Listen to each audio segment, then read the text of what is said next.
Good evening, welcome to SportsZone. I'm your host, Mackenzie Freeman, and this weekend, UNT headed down to San Antonio and took the loss 48-27. And here to talk about the game with me is Adam C., Gabby Pippins, and Drew Maurer. Guys, another loss for the Mean Green. Now they're on a 4-game lose streak. They started off the season hot, 5-1, now we're 5-5. What does UNT need to do to right the ship going into these last 2 games, Adam? I'll have to say the offense has to come out stronger. The offense can't keep coming out scoring single-digit points in the first half. We need to stop forcing turnovers. Chandler Morris is turning over the ball at a rate, 5 interceptions in the last 2 weeks. It's really rough, and East Carolina is going to feast on our defense, unfortunately. So we have to come out as an offense. Yeah, I agree. Our offense definitely has a couple of issues, but I think the main thing is our defense. Allowing over 500 yards against Memphis and Tulane, 281 against Army, which isn't too bad, but then unbeaten at the Alamo against UTSA. Any time that happens, no matter how great your offense is, no matter if, Chandler Morris had 2 interceptions or not, you're not going to win that game. So that's a huge issue that needs to be fixed, and hopefully it is with some of the things that we're going to be talking about a little bit later. Yeah, Gabby, I absolutely agree. And kind of jumping into that point you made about, they're allowing 500 yards, and then 200-something yards against Army. Well, that's a testament to if you give them enough possessions, they're still going to win despite having low yardage. So it wasn't a matter of the defense played better. No, they were able to control the ball. So as UNT, you can allow 400 yards, 500 yards. We were getting wins doing that in the beginning of the season. But the problem now becomes you've got to get that ball back. And like Adam said, you've got to start rolling on offense. Chandler Morris has to make better decisions early in order to score because you got to outscore people. Obviously, to win a football game, you got to outscore the other team. Right. But it really comes down to that. You got to outscore them at every facet of the game. Right, and let's actually dive into the offense a little bit because week to week, we dog on the defense. We understand UNT's defense is not the greatest. But our offense, it seems like in the Army game and the UTSA game, our scheming has been different. What do you think's going on with, either Eric Morris, Chandler Morris, just the offense as a whole? Yeah, I think depending on what defense he faces, he sees different looks, right? And when he sees different looks, it kind of throws him off a little bit. Chandler Morris is a guy, when he gets in rhythm, he's borderline unstoppable.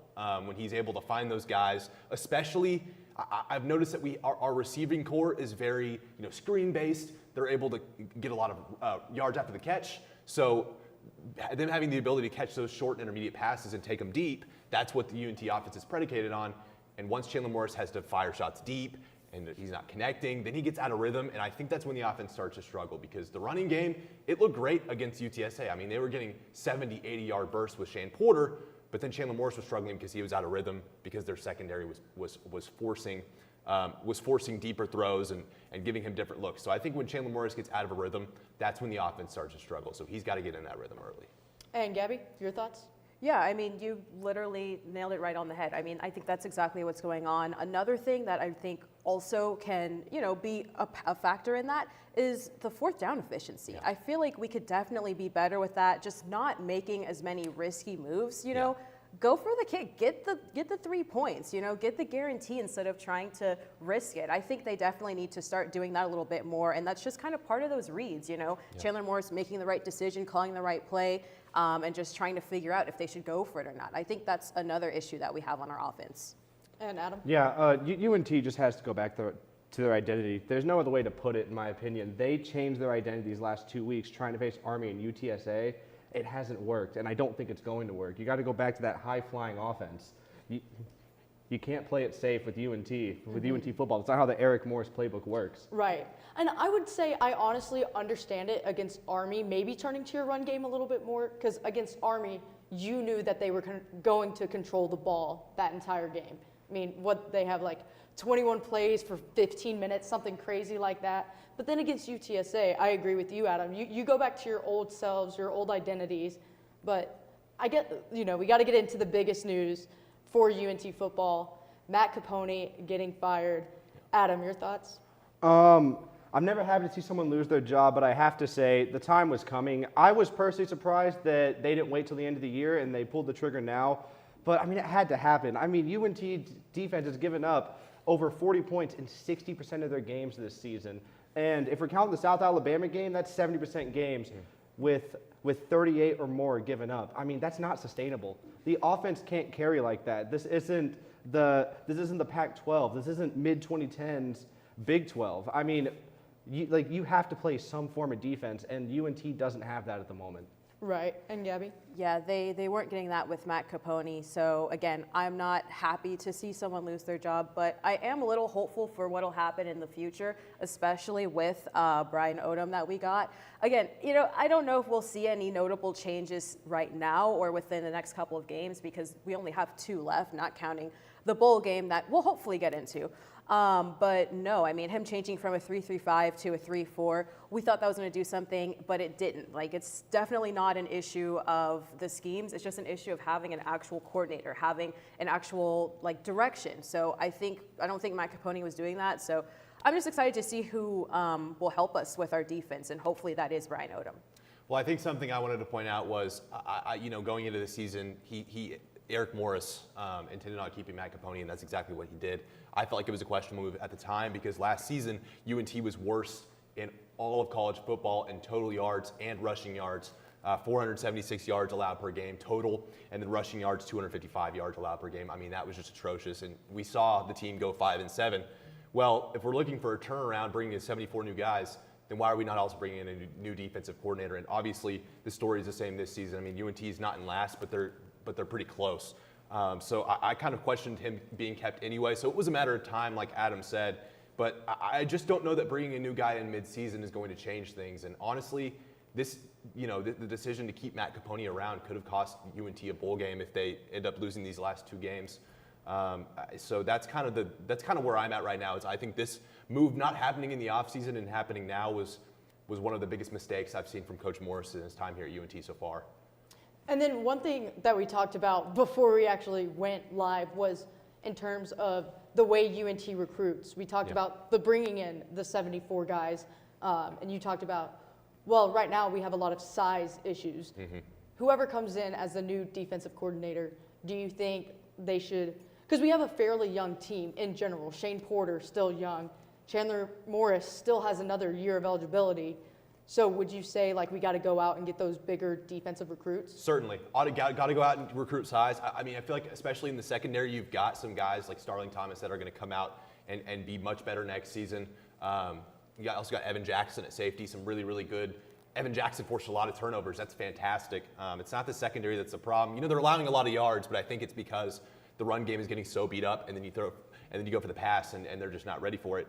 But I think the front 7 is absolutely the concern this offseason, and they should go out and get a lot of size. I mean, they don't have a lot of size, especially in the linebacking core. They just don't have a lot of size, and I feel like that's led to a lot of the struggles in the run game. So going out and focusing on that, because like you said, Mackenzie, the offense is young and it's good. So why would you change that? We think DT Sheffield might move on. We're not sure yet, but a lot of these guys like Shane Porter and Chandler Morris, like you mentioned, are going to stick around. So defense, front 7, that's what you got to focus on in the offseason. And I have to say, even if Sheffield does move on, we're still getting good offensive guys in recruiting. Chris Jemison Jr. is going to be here. We have multiple players from North Crowley still committed to us. Well, I don't know if they're going to stay all 4 years, but they are very solid prospects. I mean, and defensively, like you said, you hit the nail on the head. Our rushing defense is just awful at the moment. I mean, think about it. How many players have broken records against us this year, have gotten new career highs against our team? Mario Anderson Jr., this past Sunday, Robert Henry Jr., anyone with a junior in their last name breaks records against us. I mean, that's not sustainable. I know I've said that word earlier, but we have to fix this defense. The offense will worry about itself, as Eric Spoelstra said, and our defense needs to be fixed soon. Right. And this upcoming game, we have East Carolina at home. What do you guys think UNT needs to focus on as they head into this matchup? Gabby? I think they just need to really focus on, Chandler Morris not throwing any interceptions, and then hopefully our defense just not allowing as many yards. When those 2 things combine, I think we'll be just fine, especially against ECU. We beat them in both passing and receiving. They do beat us in rushing, but I think we'll definitely have a good shot. And Adam? Honestly, you're going to have to outgain them because East Carolina is going to destroy our defense. Our offense is going to have to destroy them back. We need a Pac-12 after dark level shootout to win this. Right. We'll see how UNT does this weekend, but stay with us as when we come back, we'll still talk football, but at the NFL level.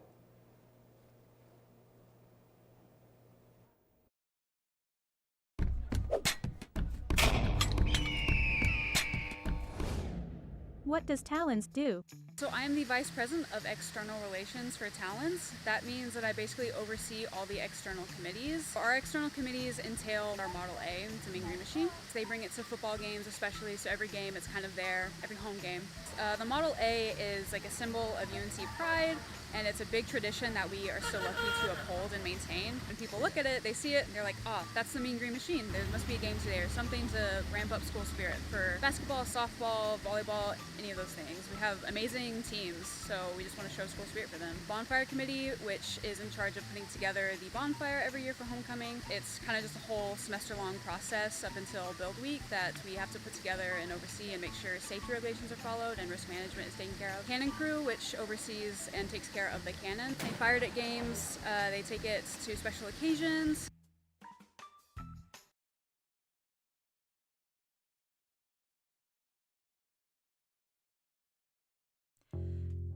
Did you know you have access to video equipment like DVDs, video games, and cameras? That's right, you do.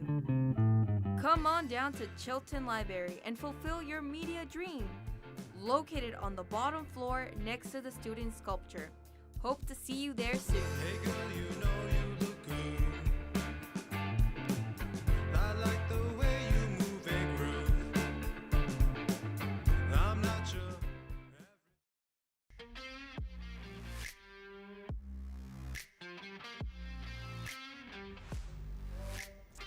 Welcome back to SportsZone. Tonight on Monday Night Football, the Cowboys will be facing off against the Texans at home. And here to talk about the game with me is Oscar Chavez, Valentina Rojas, and Alexander Salazar. Guys, CJ Stroud and the Texans, they've been struggling in their last couple of games. Obviously, we saw them struggle against the Lions where they got 5 interceptions, but still were able to, still found a way to lose that game. So do you think the Cowboys have a chance of pulling off the upset at home? Well, if they can lose that game, I'm pretty sure they can lose against us. I mean, Micah's back, CJ Stroud's having a sophomore slump, and it's at Dallas.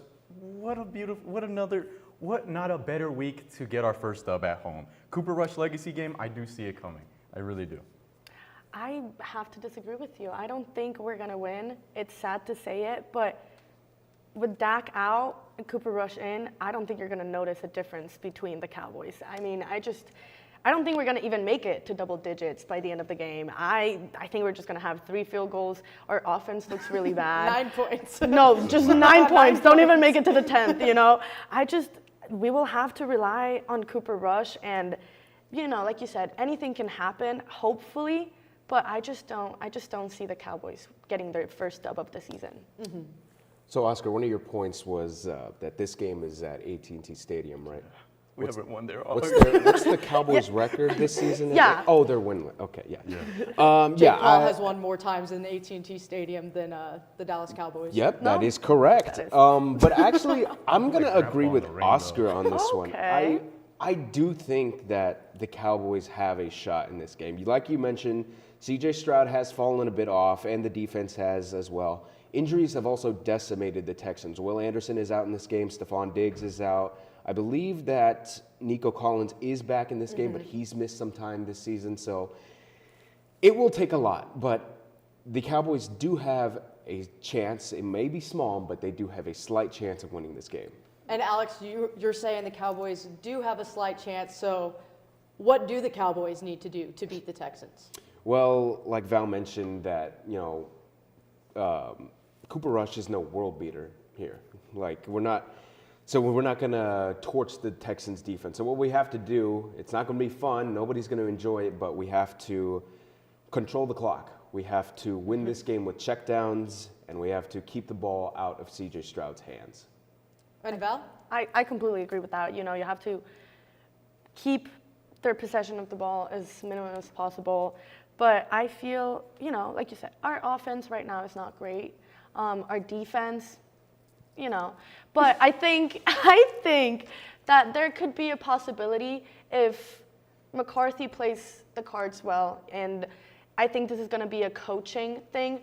We need to fire him, but if he can do one game correct, it would be nice that, this is the first time we're facing the Texans in 2 years. So I think it's gonna be a fun Texas rivalry, but I think it would be nice to see the Dallas win, and it would be good if we put our offense and, defend Stroud from doing that. And, he's a Yeah, so great points. I obviously do think that if we control the clock, we'll have a great opportunity. We're not going to run the ball because we haven't been able to run it all year, so that's not going to change.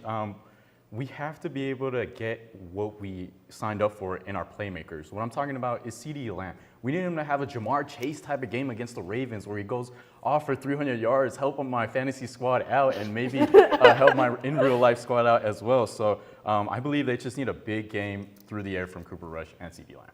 Yeah, I definitely agree. And I think you're also going to have to rely on your tight end play a little bit more. I liked what Alex said about the checkdowns. I think checkdowns, one, they help you keep the ball in your hands, obviously. And two, the Texans are going to know that you're going to throw to CeeDee Lamb, especially given your run game. So that's when you got to rely on Ferguson and guys like that. But looking around the league, especially in the Cowboys divisions, the Eagles and Commanders just played, and the Cowboys, they took a big loss to the Eagles, 34-6. But do you guys think the Cowboys can beat Jaden Daniels and the Commanders based off of this last matchup? What y'all think? Yeah, Alex. I am. Nope. Jaden Daniels, first in passing yards for rookies, second in touchdowns for rookies, second in completions for rookies, and first in rookie passer ratings. So you think the Cowboys defense is bad on a normal day? I mean, let's see what it can do against a quarterback as great as Jaden Daniels. So no, the Cowboys can't beat the Commanders. I completely agree with that. I mean, you look at his stats, 2,338 yards as of today, 10 touchdowns. I mean, for his season, it is amazing. I remember being at a Commanders game like a year ago, and I was like, that is so easy. Like, get the cheapest tickets, this season. This season's a bit different. No, I don't think it's going to happen. Look at Daniels. He's doing great, and we don't have anything. Like I told you, I feel like with Dak out and Cooper Rush in, if you don't know football, you wouldn't know the difference that they changed the quarterback. So I don't think anything's going to come from that. Yeah, so before the show, me and Alex talked about how we're going back and forth whether it's a lights out offense. I don't think they're lights out. I think they're more like shuddering. The lights are a bit shuddering because they do score points. They do, however, it's majority field goals. So it's going to be a slow, painful death to watch. However, we do end up losing against them as we can't stop the run, can't stop the pass, can't stop anything. So Jaden Daniels is having a 2016 rookie Dak season, and he's going to take care of business when he needs to. Right. Don't say that. Unfortunately. I want to take a look at the AFC West because there's some interesting things happening there. You've got the Chiefs who took the loss to the Bills yesterday. Alex, what do you think went wrong for the Chiefs? Yeah, for the Chiefs, they got outplayed. When you play in 7 one-score games, when you're undefeated and 7 of your wins are by 1 score, that doesn't tell me anything. That means that you're benefiting from maybe some referee plays. You're benefiting from maybe a few drops from the other team. And against the Bills today, they finally met an opponent that outplayed them. So, this isn't the end of the world for Kansas City, but it's finally nice to see them, play a team that outplayed them for once. Completely agree. I feel this is the Chiefs had 15 straight games if you count the Super Bowl, and it's nice to see them lose. And on top of that, I think that this game is not what the Chiefs did wrong, it's what the Bills did right. Sean McDermott is an amazing coach. We've never seen him win Coach of the Year, but yesterday when the run, and they were like, oh, let's just throw a field goal, like this is what we should do. And McDermott was like, no, we're going to run it again. Allen scored a touchdown, and I think people were flabbergasted. I was just like, he did it. Allen did it. It was an amazing play, and it was just what people didn't think was going to happen. And McDermott showed up, and this is a time to recognize that having a really good coach is what's going to get a team to win. It's not just about what players you have, because you're going against the best of the best right now. Right. And you have an amazing coach who knew how to play his players and how to run. So I think it was more on what the Bills did right. And Oscar? And I absolutely agree with everything that y'all are saying. I think the Bills just played their most complete football game they've played all year. The receivers look great. The Amari Cooper one-hat snack. I really miss you in Dallas, by the way. And their defense making plays. Von Miller got a sack. guys, Von Miller didn't get a sack all year long last year. So for their defense to be able to make plays against the top third down team in the NFL is great. But the Chiefs beat themselves in some instances with the missed opportunity and Xavier Worthy late in the game, and just not being able to come out clutch in the end. You know, Patrick Mahomes, you had that opportunity to come out again. You had more time than 13 seconds, and it didn't work out.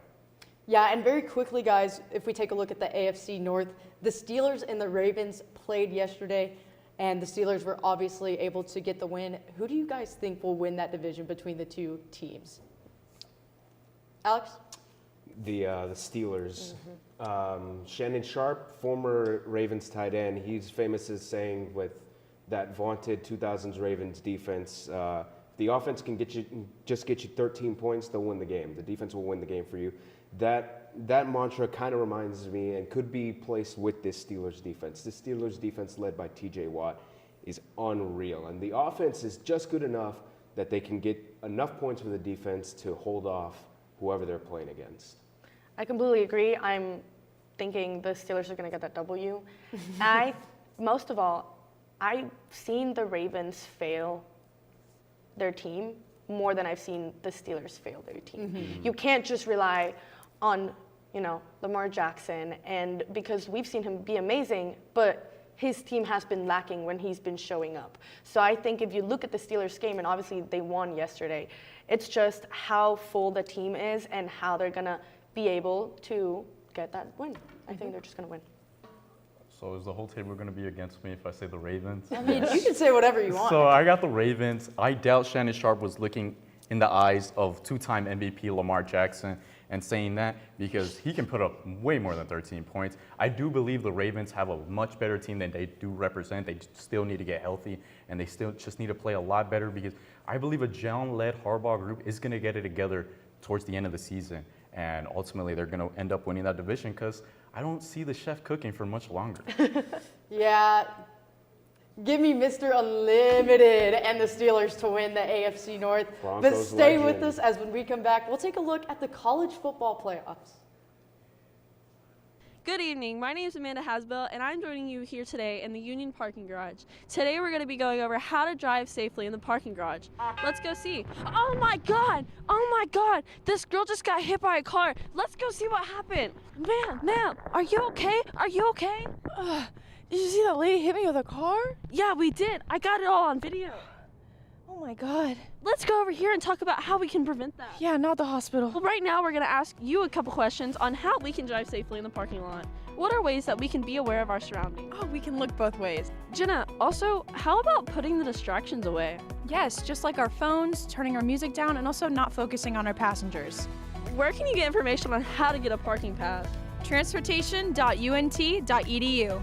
If you park in a garage, make sure you pay on the app or look for further instructions on how you should pay. And remember, no pass, no park. Let's all try to keep our mean green community safe. Remember, we're all in this together. Drive safe. Ugh, a 20-minute walk? I don't want to do this right now. Don't worry, you can just use Transit. Transit? What's that? Transit is a mobile app that provides real-time tracking to connect buses, UNT shuttles, and even A trains. Simply download the app, then tap on the search bar and type where you want to go. In a matter of seconds, you get results for all available routes. And the best part of it is, it's completely free for UNT students. What are you doing? I'm downloading it right now. Download Transit today, and remember, make life better without a car. Ugh, a 20-minute walk? I don't want to do this right now. Don't worry, you can just use Transit. Transit? What's that? Transit is a mobile app that provides real-time tracking to connect buses, UNT shuttles, and even A trains. Simply download the app, then tap on the search bar and type where you want to go. In a matter of seconds, you get results for all available routes. And the best part of it is, it's completely free for UNT students. What are you doing? I'm downloading it right now. Download Transit today, and remember, make life better without a car.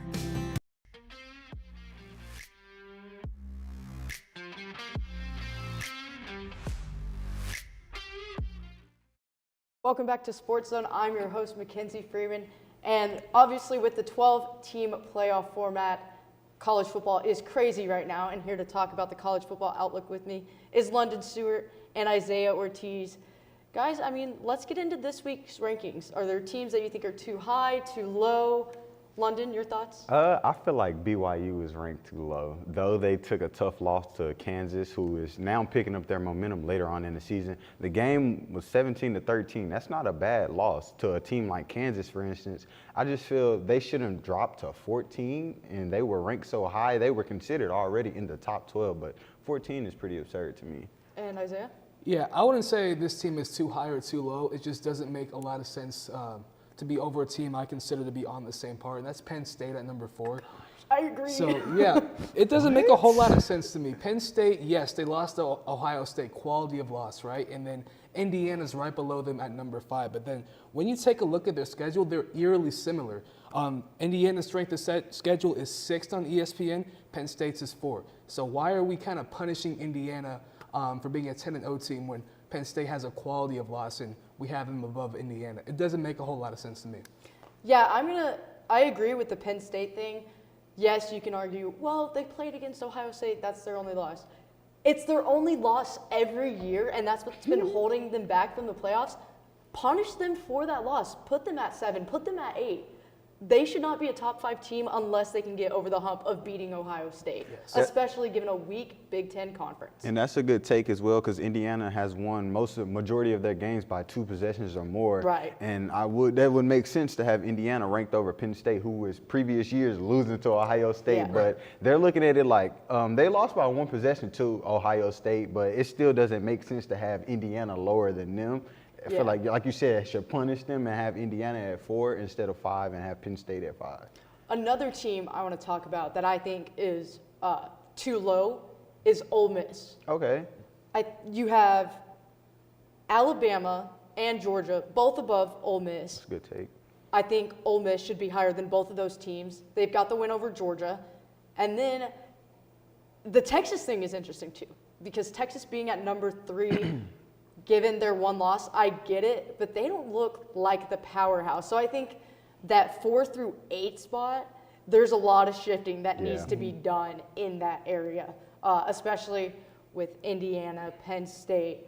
But I feel like Ole Miss is kind of being unfairly graded in the rankings I feel right like now. they should be ranked higher than Bama and Georgia. Yeah, exactly. Given that, though Ole Miss lost to Kentucky, they lost by, 3 points. But if you look at Georgia versus Kentucky, they won by 2 points. It was 16-14, Right. and Bama beat Georgia, but Ole Miss blew out basically Georgia, for instance. But it would make sense to have Ole Miss over both of those teams. Yeah, I do think there's kind of a Bama bias when you consider them against Ole Miss there. Like, why is Alabama's loss against Vanderbilt better than Ole Miss's loss against Kentucky earlier in the year as well? I think that loss against Vanderbilt was way worse because Vanderbilt had most of the control that game. Right. And here's the controversial thing about the Bama thing too, and why I agree that there's a Bama bias. Tennessee, yes, I understand. They just took their 2nd loss to Georgia. Yes, I understand that I'm a Tennessee fan. If you have watched any show, you know I'm a Tennessee fan. But Tennessee does have the head-to-head against Alabama. I understand Georgia being ahead of them. I would even understand Ole Miss being ahead of Tennessee. But for Alabama to be over Tennessee when they almost lost to South Carolina, when they almost lost to, a couple of other teams, it's kind of like, what is the committee looking at? That makes me think, for instance, with the previous season, how Bama got in there, everybody sees that Bama's going to sell tickets, so that's a big reason on why Bama is going to always be ranked, no matter what. If Bama came out here and lost 4 games, they probably would still be ranked up there. But it's just basically, it's not being fair to those teams who are actually winning those games, like Indiana, Penn State, for instance, and Ole Miss, who's winning those quality wins. But yeah, and I'm glad you brought up Indiana because they're going to go into Ohio State this weekend, number 5 versus number 2 matchup. Do you guys think Indiana can have a Cinderella story in that game, or do you think Ohio State takes the win here? Isaiah? My football brain tells me Ohio State wins this game, but my fan brain tells me I believe in miracles. I'm picking Indiana to win this game. I believe in it. I think they have a great coach coming from the Nick Saban coaching tree. He's a winner going back to his days at James Madison. They're used to big wins. Last year they went to an ACC school in Virginia. You can argue if they're good or not. They're not, but it's still an ACC school against James Madison, so that was a big win there. I think he will get this team prepared. I think it's going to be the biggest game for many of these players on this Indiana team, and I don't think Ohio State looks at this level of game as the same they would look at a Michigan late in the year. They're looking ahead to the college football playoffs. They're not looking ahead to right now. So give me Indiana in an upset.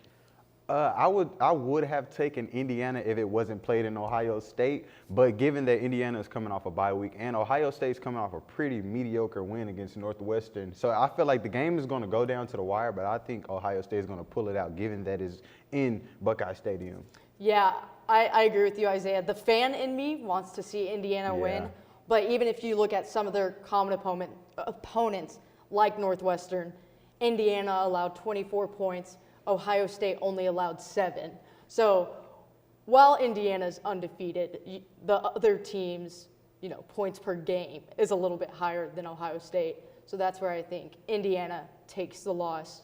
And given that Ohio State has one loss, they know that if they lose another game, it's potentially that they can drop out of the 12 and not get a spot in the Big Ten championship. So I feel like they're going to keep that in mind as well to play with more intensity. And no, this just isn't no get-by game on Indiana, but like let's actually try to win this game so we can get to the Big Ten and get to the national championship potentially. Well, not only that, but if Indiana does pull off the win, Ohio State misses the Big Ten championship. I mean, I think it would be a clear lock that it's going to be Oregon and Indiana. Mm-hmm. Yeah, I don't think that would be bad for Ohio State, though. You think about if they do lose that game, it's against two of the, I guess at that point, the top 3 teams in the country. Mm-hmm. So you look at it, I still think they would make it probably as a lower seed, but to me, they're still locked in regardless. Yeah. Right, and I'm kind of glad you brought that up because if you're a member of the committee, and obviously, the Power 4 conferences, the winner of those are basically a lock for the playoffs. But past that, what are you looking at in teams to decide who gets those playoff spots?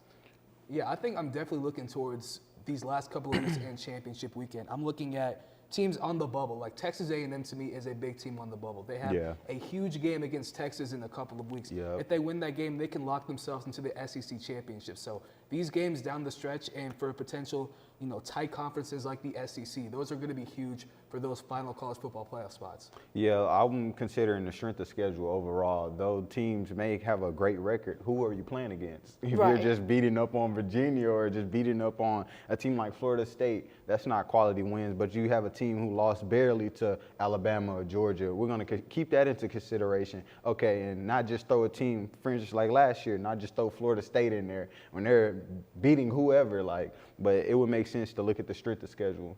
Right, and as far as how many teams per each conference you guys want to take, I think for the SEC, we'll see 4. I think we'll see Texas, because I really do think they'll beat A&M. It'll be a hard win, but I think they beat A&M.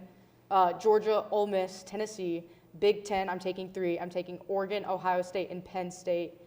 Big 12, I'm taking 1. I really don't know if it's going to be BYU, Colorado, Arizona State's right there, but I'm taking 1 from the Big 12, 2 from the ACC.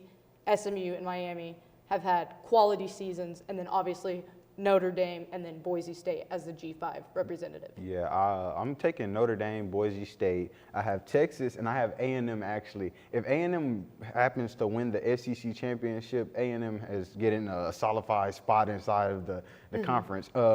Georgia in there, I have Ole Miss in. But if A&M was to lose, I feel like Tennessee would get that spot instead. And I have BYU in there, and Oregon, Ohio State, Penn State, and Indiana.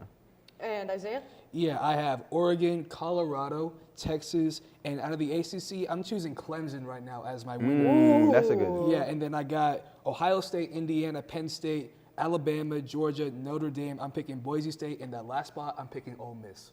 Yeah, and speaking of all these different conferences, when we come back, we'll be building our own dream conference. Willis Library, located at the University of North Texas. It has computers, printers, and the building is open 24/7. By going online, you can book up to an hour of reserved space in one of the many private study rooms. Many of them are equipped with whiteboards, a table, and a TV to hook up to your computer. Textbooks can be checked out for free with a student ID. They also have many of these in ebook forms. This is still a library, so always remember to be quiet and respectful of other surroundings, especially in certain places where talking is not allowed. For example, the 3rd and 4th floor are completely quiet. As you can see, Willis Library has many options for students, with it offering many media sources and staying open all the time.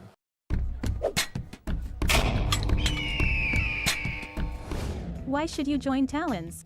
We are very welcoming to people who may be a little bit hesitant. There's people currently right now in our organization who are in leadership positions who were hesitant before to join, and they found out that they just loved the organization and wanted to be a bigger part of it. They post about the football games, everything they're doing, all their events that they host. What's the best part about Talons? I would say meeting new people, because the university, while it's a kind of small campus in terms of like physical land, there's a ton of people here. And so getting to meet all these people who have so much school spirit and love for this university and want to spread that to other people, it's kind of like a little miniature family that we're in.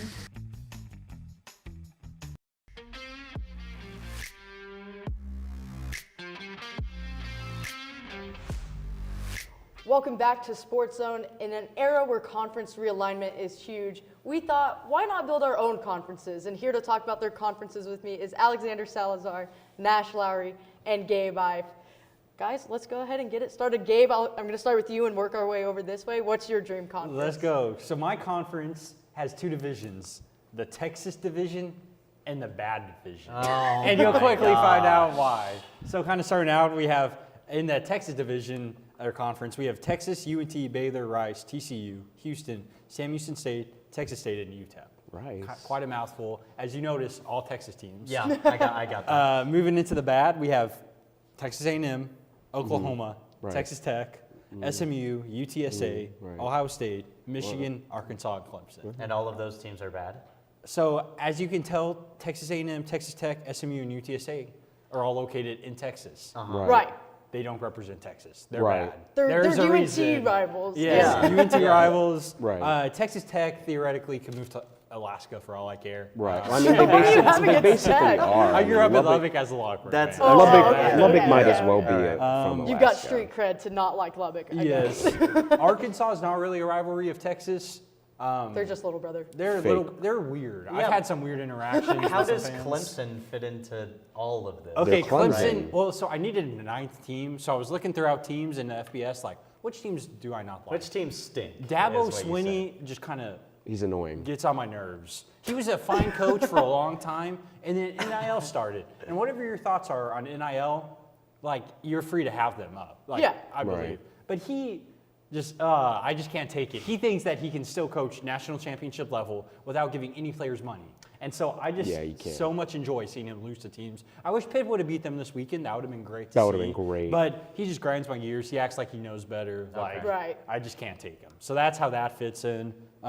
Yeah, do you have any other questions, anything? I mean, I think the Ohio State pick in the bad is the best one. They're just kind of annoying. No one likes Ohio State. Right. Yes, that's very fair. And then I guess the other thing is the way that this conference is set up. Oh, yeah. How does Each that team work? plays the Texas division and the bad division. Each play each other one time. So you play every team from the other division one time, and then whoever is like has the best record in each division, will play in the conference championship. Okay. And so you have like nine or 8 like conference games, and you can pick 3 other non-con games. I didn't really care about those too much. So as you can see, Texas will face a gauntlet. Now a team like SMU gets to face UTEP, Texas State, Sam Houston State, Rice, a bunch of bottom feeders. But in reality, I just want a good test for Texas. I want UNT to be able to play all of their rivals and hopefully start beating them someday. Could you imagine that's kind of everything. Could you imagine a UNT SMU championship game? That would be incredible. That would be hard to watch. It might take 25 years to happen. For real. It might take my NCAA dynasty to kick in, but yeah. Right. Okay, let's get into my conference. This one is called, we're not sponsored, but this movie is coming out. It's called the Gladiator Conference. Okay? Oh. The reason it's called the Gladiator Conference is because there's a lot of teams on the outside of America. You remember in history class when they used to teach you about the Ring of Fire? No. And there's all of these, it's the Pacific Ocean plate. And it's Oh. where the most amount of earthquakes happen in the whole world. Here are my teams, and they're all on the coast. Washington, Washington State, Oregon, Oregon State, Cal, Stanford, USC, UCLA, and San Diego State are in the West Coast. When we move to the East, you've got those New York teams, Syracuse, Boston College, Rutgers, Virginia Tech. You keep moving down south, Duke, UNC, Miami, Florida, and South Carolina. So there's a bunch of different teams. There's only one SEC team. I only stole South Carolina, right? That's it. The SEC is mostly unaffected. Go ahead and take a. But before we get into anything else here, oh yeah, and the Gators, and the Gators. I love your West Division. Okay. And how it keeps the rivalries there. Yeah. Washington, Washington State, Oregon State, Cal, and Stanford. They're all so like naturally play- next to each other. I'm surprised nobody's thought about like putting them in a division like all together. Like where did they're right next to each other. They're all pretty good at sports. Like I think they would work really well in a division, and I'm surprised that hasn't happened yet. Yeah. One team that I really respect you leaving out of your Eastern Division, Yeah. your East Coast Division, Florida State. Yeah. They're a school that complains so much about SMU, all these teams getting into the ACC, go and have a terrible season. Yeah. And so they I think they had they were part of a lawsuit, or they were the one of the two teams that denied SMU getting in. Right. And they don't even make it into your Gladiator conference. Respectfully. So I think that's pretty great. Well, they're not gladiators. No. There's nothing. not. Gladiators are supposed to be entertaining. And Right. tough. Oh, right. You know what I'm saying? They're supposed to be entertaining. And good. And frankly, they should be in the same kind of deal as Notre Who do you Dame. think would run your conference? If I'm Who looking do you at think who's your top running three my teams would be? conference, San Diego State is really the sleeper of the running. They're for my like West the Coast. Missouri. Yeah, but when of- basketball happens, Oh, okay, basketball fair. If you Basketball, want to yeah. think, if you're saying football, I've got South Carolina running this one. You have Is UCLA Oregon and Oregon who can get there. Yeah, you have but Oregon, like Washington. Oh yeah, Oregon's like number one. Yeah, so that could happen. Washington has You potential. also got No, but Miami in Oregon's there. gonna fall off. Oregon's gonna fall off. Yeah. What But about like Miami? this basketball really. Oh, basketball. Oh, okay. All right. Okay. That's what I'm thinking about. I'm more looking at the basketball and less on Okay. the gridiron because it's more entertaining. Right. Gladiators. Okay. Right. That's And fair. Alex, your division? Yeah, so my conference is called the Southwest Conference, obviously, tying back to the old Southwest Conference that originally existed. But, I kind of added a few new teams in there. So we have the Southwest Conference West Division. We have Arizona, Arizona State, San Diego State, SMU, Texas Tech, TCU, UCLA, and USC. Then we go over to the Eastern Division. We have Arkansas, Baylor, Houston, LSU, Oklahoma, Oklahoma State, Texas, and Texas A&M. So there are a lot of the teams in the conference are some old teams from the original Southwest Conference, like SMU, Tech, TCU, and then almost everybody in the Eastern Division. But then you have some new teams within the Southwest region of the country, like Arizona State, Arizona, UCLA, USC, and San Diego State. So that was just my take on what could be a new version of the Southwest Conference. So basically, I really do like it, but I feel like the Southwest doesn't have as much power as the Southeast. It's possible, right? yeah. Like, yeah. So That- just but that's- recruit better? No, nuh-uh, just be better. Just be better. Well, be, yeah. be more entertaining. I don't know. Yeah, that's. I mean, that's there's still really, some rivalries on the West. Yeah, you still got some. Arizona, Arizona You still have State. your That's a good one. rivalries in this conference, yeah. And I mean, depending on who wins the West and who wins the East, you could see a West team beat up an East Coast team or an East team. I think so. The Southwest East. East. An East-West I'd team, love a yeah. school like Arizona State with their young coach to just take over the East. I don't know. I think that would be That would be amazing. hilarious. I would think it'd be hilarious to see a coach that's like surfing with the students after the game. Wait, on so like the field rushes. wait, so to, like, Arizona is in the East? No, No, Arizona they're in the State. West. Oh, Yeah, Arizona. But that's what Arizona he's State. saying. Like Okay, someone, okay, yeah. okay. Yeah, I would love us to see a school like that just go into like these traditional programs like Texas, like all these programs, Arkansas, and just like smack them so Okay, hard. yeah. I All right, understand. let's go ahead and get into my conference. I went with a kind of non-traditional thing. I didn't go like a north-south. I went with the Swamp Conference. Swamp. What states are known for their swamps? Louisiana, Florida, and That's Mississippi. the list. And that's the So, list. It is the over. list. these are the divisions. You Okay. have the Florida division, which is Florida, Florida State, Miami, UCF, USF, and FAU. And then you have the everybody else division. which is Louisiana, Tulane, LSU, Mississippi, Mississippi State, and then ULM. I think this one's kind of fun, and I kind of made some rules for mine. You play each team in your division once, that's 5 games. Play 3 from the other division, and then you can play 2 out-of-conference games for a 10-season total, or 10-game in-season total. She really thought about this better than we did. It's just like, if you're going to think of a conference, I feel like you got to think of some of those matchups. I'll respect to that. So, okay, so you get one team of your choosing, and then you have to play in everybody else? Can you? No. You play 2 out-of-conference games. So Okay. let's say like SEC. Yeah. You can play the SEC and you can play the ACC if you want to. Okay. Or they can be cakewalk games. But then like Florida, they would have to play Florida State, Miami, UCF, USF, and FAU all once. And then they would play 3 of the other 6 teams. So Louisiana, Tulane, LSU. They can play those 3. So, Okay, gotcha. So like ULM, they'd be like the Vanderbilt or the Rutgers of the conference. Hold on. I was just about to mention this. maybe. I am looking for them. Brian Vincent has done a terrific job year 1 for They're not to be slept on. And you want to know who the program. quarterback of ULM is? General Booty! Yes. They're winning it all. They're winning it all in that Yes, division. I can't wait. Yeah, I to, can all the see that. recruits will see them playing these top-tier schools. They won't go to those schools. They'll go to ULM. They'll Right. build a dynasty just like I'm building in college football 25. Right. ULM is Monroe's a pretty good city. And on that That note, is a that's take. all the time we have for when we come back. We'll be talking about some wrestling.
I'm here to rescue you. Oh, my prince. No so fast.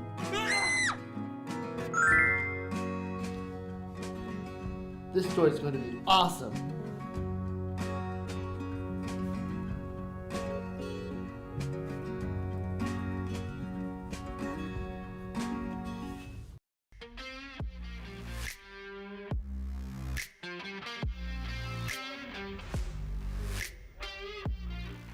Welcome back to SportsZone. I'm your host, Mackenzie Freeman, and we're going to talk about wrestling today, WWE, AEW, NJPW, and here to talk about wrestling with me is Jose Moreno, Adam C., and Samuel Craig. Guys, let's talk about the new bloodline against the OG bloodline at the Survivor Series. Who are you guys predicting to win? Jose? To be honest with you, I have the OG Bloodline winning. You have a superpowered team filled with all of your favorite members of the Bloodline. Like Nash is favorite wrestler. Sami Zayn is also part of there's Nash in the studio lifting up his hand. I think storyline-wise, we're heading there. Then The Rock will come out, and kids like Adam will jump out their seats because he's a huge Dwayne The Rock Johnson fan. He saw Red One in theaters 4 times. Can we get a big shout out to Red One? And same with you, Sam. I know you watched Red One, right? With J.K. Simmons and Santa Claus. No. No, I have not. Don't watch Red One in theaters, guys. It bombed. Please, they need money. 34 million domestically with a 250 million budget. Keep Dwayne out of my wrestling. Please, keep it out of my wrestling. I cannot stand it. But I have to say, I have to agree. OG Bloodline's going to win. Roman's not going to lose his first match back. I mean, come on. He's got his creative control, He man. did lose against in Saudi Arabia. He did lose against Solo. Yeah, lost clean. But 2 losses and clean. He did. Don't forget that. What about you?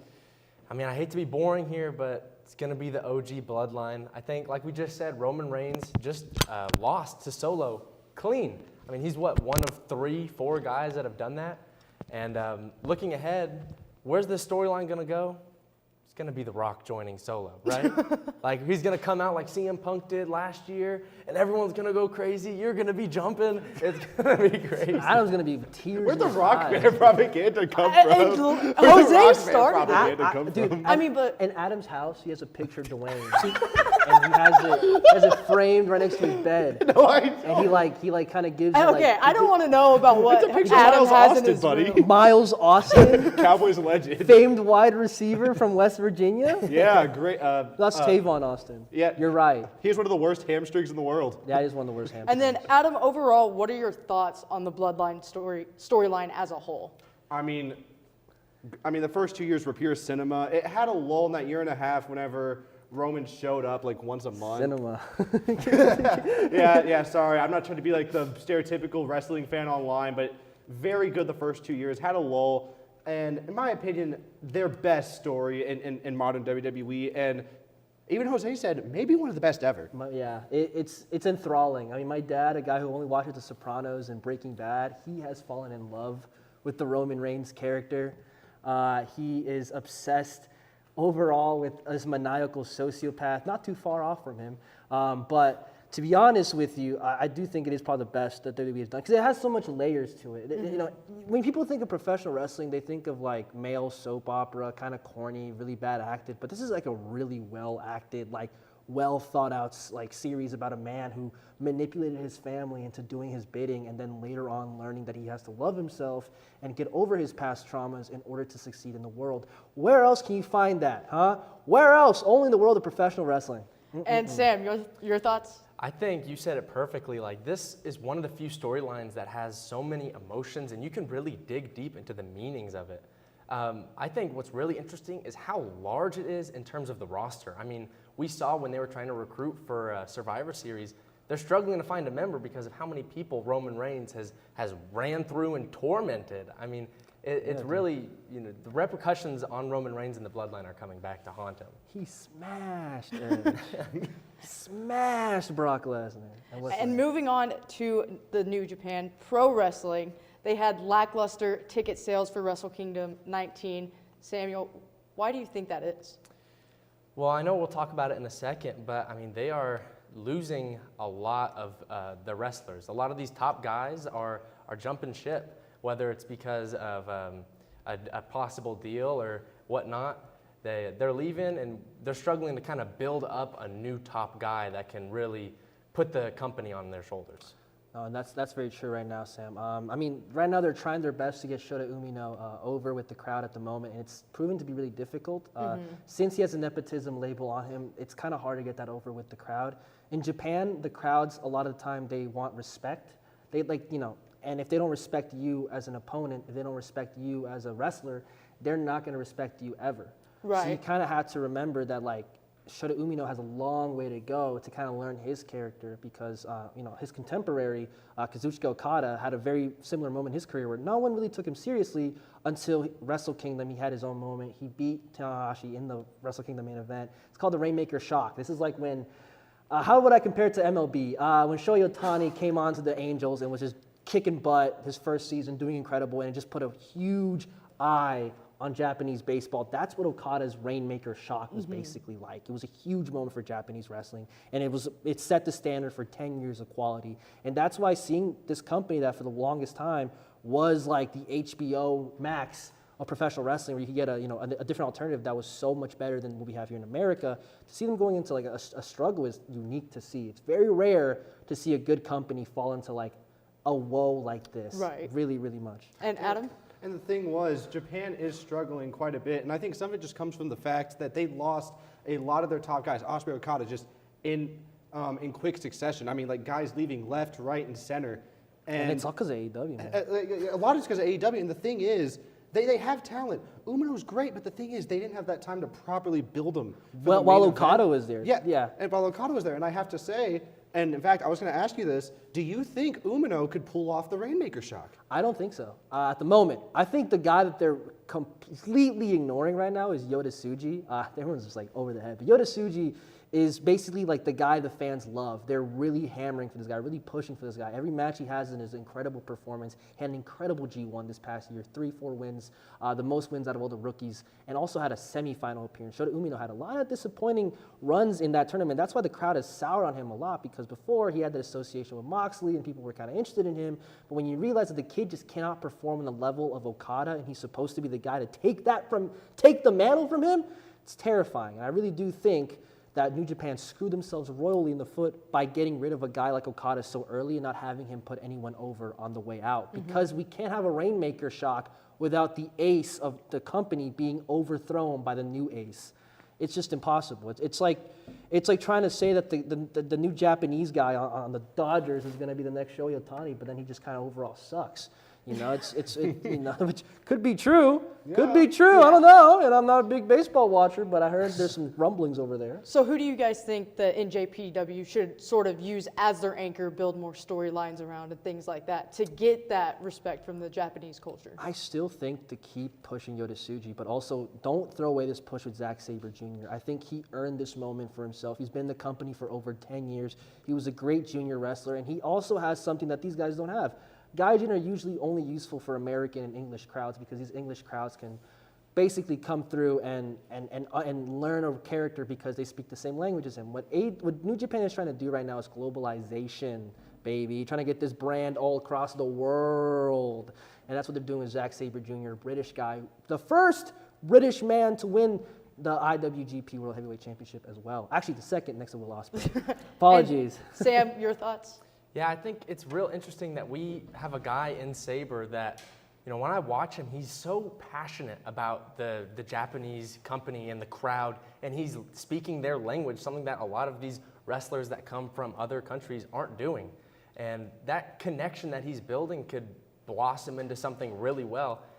If the crowd, you know, like you were saying, if the crowd starts getting a guy over, you got to just push him. You have to capitalize on that, especially in a time like this when New Japan's kind of struggling. And Adam? And I think for popularity reasons, just try to keep Sabre for a globalization. But honestly, I think it's an issue bigger than Japan right now. It comes down to the deal with AEW, if you ask me. Right. And do you think that deal will be mutually beneficial, or it's what do you not think mutually about beneficial. that? I'm sorry. I get that they're free agents. They can go wherever they want, but I'm not naive enough to think that these wrestlers aren't being influenced by their friends who are wrestling over in America. Yeah, and to add on to that, Barry Bloom, he's the agent who's signing all these guys for AEW. Who does he represent? The Young Bucks, Kazuchika Okada, almost all of New Japan's people. So anytime a New Japan wrestler basically goes into free agency, they have AEW's #1 agent on their side. So who am I going to sign with? The company where all my buddies are at who are telling me, go sign here, or am I going to go work for the company? I don't know how they're going to take care of my character. Because again, historically, American audiences, especially WWE audiences, haven't gotten accustomed to Japanese wrestlers. And that is a quite unfortunate shame because I think Japanese wrestlers are some of the best in the world. And Sam, your thoughts real quick? Yeah, if I was a casual fan, I would think that their deal that they have is great. You know, I'm getting to see all these wrestlers get together and wrestle. That's amazing.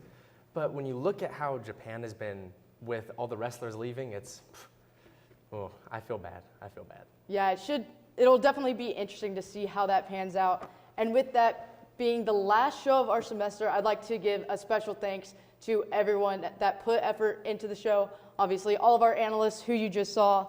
We've got Drew Maurer, our sports director and technical director, Adam, who produced for us this semester.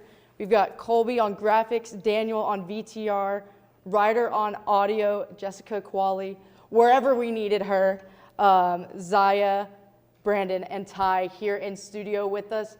And while this might be the last Monday night Sports Zone, you can catch us at 5 o'clock this Thursday for our last Sports Zone of the year.